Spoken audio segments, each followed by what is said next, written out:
Guangzhoudan alangali salomlar. Bugun biz GAC kompaniyasini yoki GAC kompaniyasini maxsus taklifiga binoan Guangzhouga yetib keldik. Sababi juda ham oddiy. Ko'rsanglar qoyil qolasizlar. GAC kompaniyasi o'z tarixida 30 million avtomobilni ishlab chiqarganini, 30 millioninchi avtomobil ishlab chiqarganini nishonlamoqchi. Va shu sababdan O'zbekistondan aynan Kamina kamtarini tanlab keling, iltimos, biz xursand bo'lgan bo'lardik. Biz bilan birgalikda ushbu tantanali, ushbu biz uchun juda ham muhim bo'lgan sanani va natijani nishonlashga taklif qilamiz deydi va men yo'q deya olmadim. Ko'rayotganlaringiz allaqachon haydovchimiz bilan birgalikda Guangzhou highwaylaridan o'z manzilimizga qarab ketyapmiz. To'g'risini aytaman, aniq manzilni va qayerga ketayotganimizni bilmayman. To'liqligicha GAC kompaniyasi vakillariga ishongan holda yo'limizni boshladik. Ko'ramiz, bugun bizani juda ham qiziqarli kun kutayotgan bo'lishi kerak. Olg'a. Va nihoyat GAC gruppi asosiy headquarterga, ya'ni bosh ofisiga yetib keldik. Binoni ko'rishingiz mumkin, qanaqa katta. Guangzhou Automotive Group Company. Menimcha juda ham qiziqarli safar kutyapti bizani, chunki bu Xitoydagi eng yirik avtomobil ishlab chiqaruvchi korporatsiyalardan bittasi va biz bugun ularni mehmonimiz. Va bemalol mana bu maxsus bizani olib ketish uchun kelgan avtobusda yana bitta influencer kutyapmiz, yana kimdir kelishini kutyapmiz.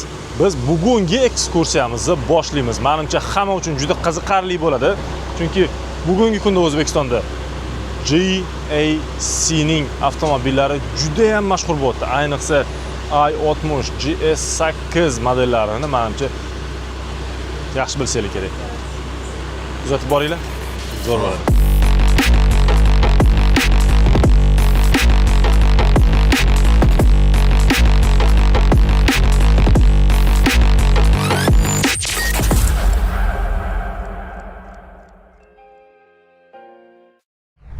Bu yerda batareya materiallarini ko'rishimiz mumkin. Nikel sulfati, litiy, mana ko'rishingiz mumkin. Voy bu grafen mana. Butun dunyo kurashayotgan grafen shu bo'ladi. Interesni qo'lga olsa bo'larmikan? Bo'lar ekan. Yo'q. O, grafen qaranglar, haqiqiy grafen. Yozib qo'yishibdi.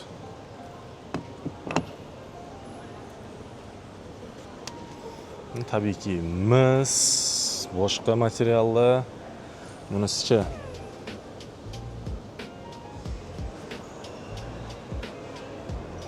boksit, nima materiallar endi bilmayman, tarjima qilib olasizlar.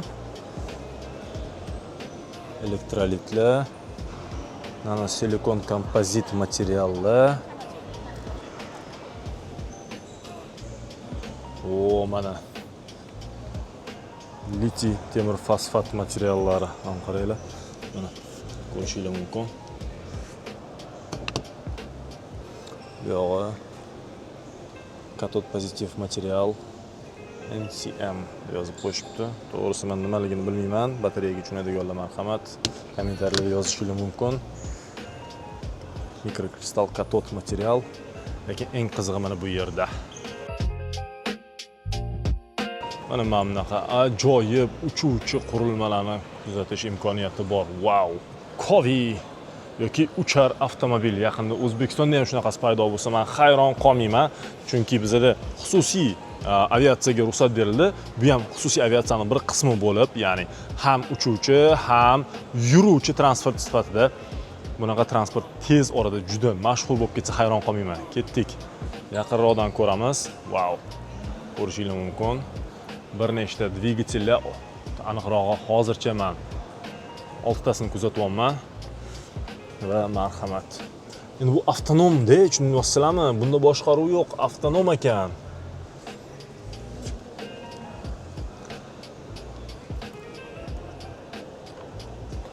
Avtonom avtomobil. Interesno, chiqib ko'rsak bo'larmikan? Hozir chiqib ko'ramiz. Bismillah. Qani, o'tirib ko'ramiz ichiga. Wow, bemalol. Gap yo'q. Narigisini ham ko'rishimiz kerak. Biz albatta narigisini ham ko'rishimiz. Wow, bu haqiqiy jet. Bu xususiy jet ana bo'lmasa sizlarga. Gap yo'q lekin.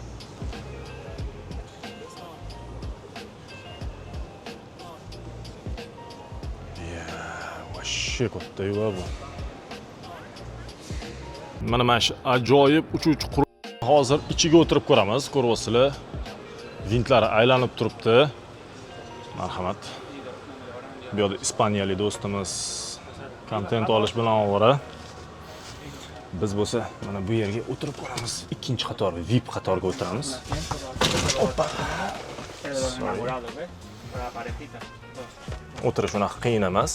Bemalol 2 kishilik qatorda o'tiribmiz. Marhamat. Ko'rishingiz mumkin. Joy bemalol o'tish mumkin. Qiyin emas. Nimalardir kovlab ko'rishyapti, nimalardir ochib ko'rishyapti. Juda ham yoqimli salon. You can fly away. Yeah, lift up. It's open. Yeah, sure. Uchirib yuboramiz hozir. Bu ikkinchi avlod uchuvchi qurilma. Jet Govi deb ataladi. Lekin uni birinchi avlodi ham juda ham mana ko'rishingiz mumkin. O'ziga xos Govining birinchi avlodini ko'rib turibmiz. Uning ichiga ham bemalol o'tirishimiz mumkin. Bu ham ko'rayotganingizdek to'liq avtonom. Orqa tarafdan ko'rinishi. Marhamat. Juda ham go'zal uchuvchi qurilmalar. Yoki uchuvchi avtolar. Bu yoqda bo'lsa GAC gruppi GT platformasini ko'rishimiz mumkin. Nimalar qiziq bo'ladi bizga?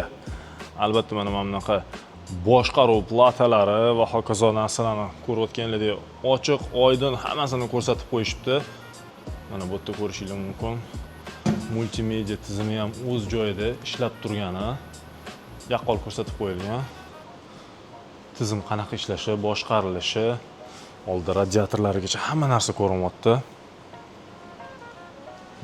Gap yo'q. Mana bu yerda simulyator bor ekan, ko'rishingiz mumkin. Proyektorli. Hamma narsasi bor. Bemalol tomosha qilishimiz mumkin. Marhamat. Bu yoqda bo'lsa GAC kompaniyasining dunyo bo'ylab joylashuvdi va nimalar borligi ko'rsatilgan. Xo'sh. Bu xoning wow.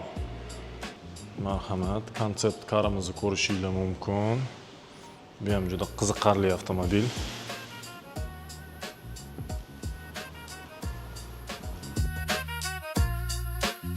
Buni podveska, ya'ni osma tizimini qanaqa ishlashini yaqqol ko'rsatib qo'yilgani ko'ryapsizlar.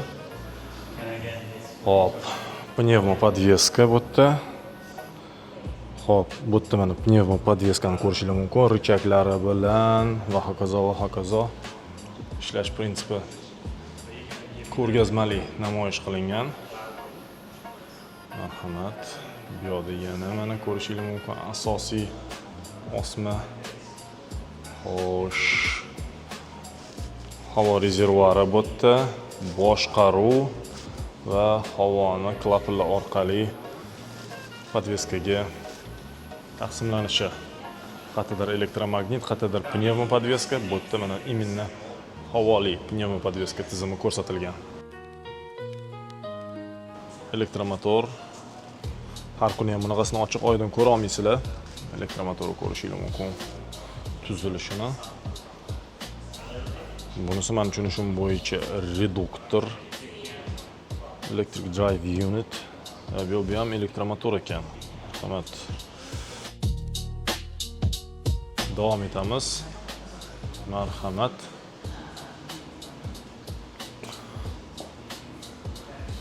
Ichki yonish dvigatelini ko'ryapmiz. Ichki yonish dvigateli. Mana. Ammonia internal combustion engine. Gap yo'q lekin. Azotda ishlaydigan dvigatel ham bor ekan. Qoyilmisizlar? Azotda ishlaydigan dvigatel. Xitoylilar. 2 litrli GMC dvigatel. Bu yog'i ichki bozor uchun ishlab chiqariladigan modellar. Qattan 30 million deganlar uchun marhamat, mana shu yerdan. Ya'ni ichki bozor juda ham katta, unga yetkazib berish hajmi ham kichkina emas. Bundan tashqari dunyo bo'ylab 400 mingdan ortiq, Xitoydan tashqari albatta, mijozlar bor. Ularga ham avtomobillar yetkazib beriladi. Lekin asosiy iste'molchi albatta bu ichki bozor. Modellarning turli xilligini va tashqi ko'rinishidan, hatto yuz qismidan, ya'ni oldi qismidan avtomobillar farq qilishini o'zingizlar ko'rishinglar va guvohi bo'lishinglar mumkin. Menimcha juda ham go'zal avtomobillar. JC ga, ya'ni GAC'ga bu uchun tan berishga arziydi.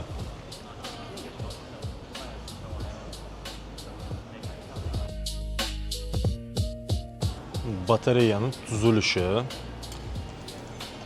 marhamat ko'rishingiz mumkin. Yecheykalar, separatorlar, qavatma-qavat sovutish tizimi. Mana bu sirkulyatsiyani ko'ryapsizlarmi tagida? Batareyani spell qilib, ya'ni uni ajratib, orasini ochib ko'rsatishgan. Boshqaruv tizimi va hokazo ko'rishingiz mumkin. Bemalol demonstratsiya qilib qo'yishdi batareyani. Bunisi bo'lsa dvigatel, elektrodvigatel, doimiy magnitlarga ega bo'lgan. Marhamat. Elektrodvigatel. Bunisi boshqaruv moduli. Bunisi katushkasi. Marhamat. Va reduktor tizimi. Reduktorni ko'ryapsizlar mana. Vallardan iborat. Shesтеренкаlardan, tishli g'ildiraklardan deydimi? Temperaturani sezar ekanda bu.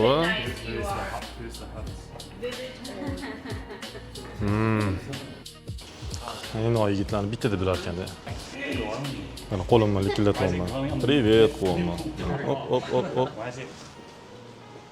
Ishlab chiqarish zavodiga yetib kelganimizda biz bir qator qilib taxlab qo'yilgan texnologik ilg'or ishlanmalarni guvohi bo'ldik. Bu o'sha uchuvchi taksi, robotaksi, pilotsiz, ya'ni boshqaruvchisiz Aion avtomobili, GT7 sport kari va boshqa ichki bozor uchun ishlab chiqarilgan avtomobillar, shu jumladan S600, M8, MPV'si, Aionning bir nechta modellari S7, N60 va hokazolarni o'z ko'zimiz bilan ko'rish imkoniyatiga ega bo'ldik. Xullas, ko'rish uchun va tanishish uchun avtomobillar yetarli darajada.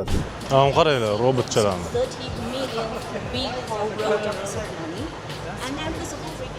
Tarix ko'ramiz. Mana qayerdan 30 millionta avtomobil. Qaranglar, 49-yildan boshlab. 49-yildan boshlab.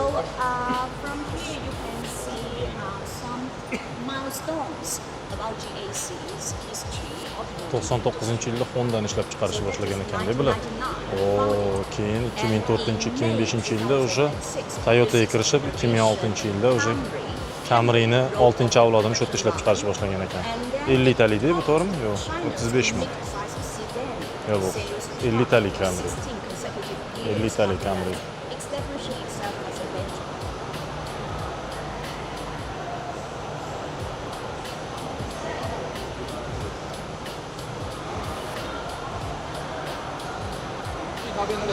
Tayyorgarlik juda ham mo'shni ketyapti-yu. Mana qaranglar. Yangi model prezentatsiyasi bo'ladi hozir. M8 degan MPV yangi. Ko'rishingiz mumkin.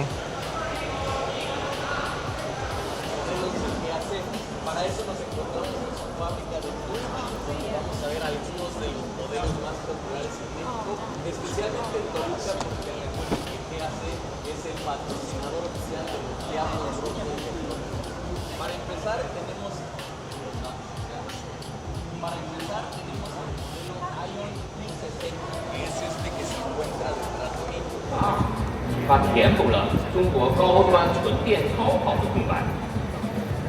这一路走来，我们始终以东方美学作为根基，结合全球前沿设计趋势，我们依托全球资源布局，同时以持续演变的用户需求为指引，主导设计了都市精品车 IIUT 以及全球。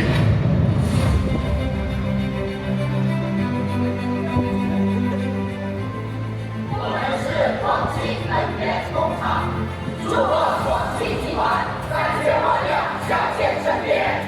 我们下线的车型是广汽本田 PG。gap yo'q.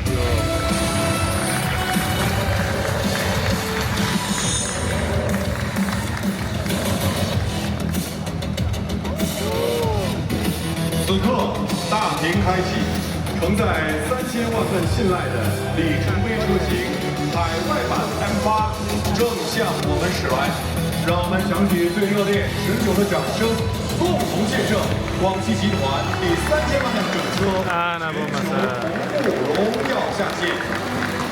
3000万不只是一个数字，它是3000万份信赖的汇聚，更是广汽向科技转型、向全球进军的坚定宣言。特别为大家介绍，爬海外版驶上舞台的，就是传奇整车制造2部的部长彭定畅。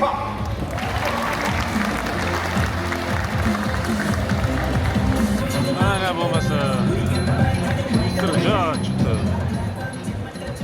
สวัสดีครับ 很多人一定看见他非常的眼熟，没错，他就是有着泰国成龙、泰国李小龙之称的动作巨星托尼贾先生。对，他在好莱坞的很多巨制当中，《杀破狼》《速度与激情》当中都有着出色的表演。我们中国的观众用热情的掌声欢迎他的到来吧！我也有一个请求啊，来到我们广汽的车间了。广汽车间里的每一位匠人都是会点动作，不然的话制造不出来广汽的汽车。所以我们也想请托尼贾先生，能不能展示一下？哦，我的 action。我离你远点。OK。